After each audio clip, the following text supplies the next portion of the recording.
Yan, pagsamasamahin na po natin ilagay ang bawang sibuyas. Of course, ang ating bagoong. Yan. Ang ating karne. Ayan. At lalagyan po natin siya. Anyway, konti lang naman to. Lagay na po natin lahat itong suka.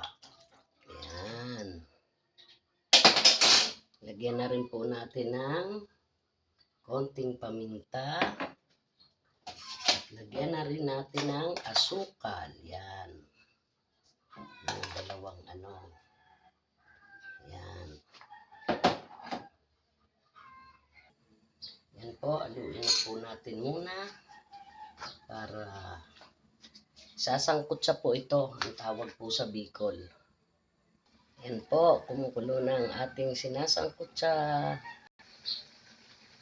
Yan po, lalagay na natin po itong gata.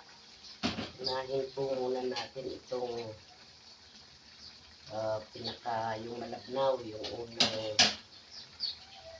yung pangalawang tiga. Yan. Yan. Tapos,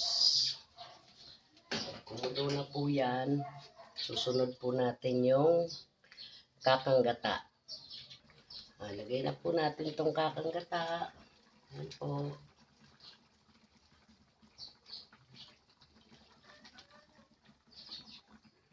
Yan po. Ilagay na natin ang ating kakanggata.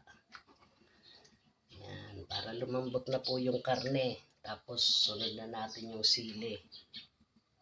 Habang hindi pa po luto yung gata, lagi po natin haluin para wag po magbuo-buo. Yan. Yan. Time to time po ang paghalo para wag magbuo-buo yung gata. Yan po. Naglalangis-langis na. Lagay na natin ang ating sili. Yan. Yan. Halu-haluin. Yan.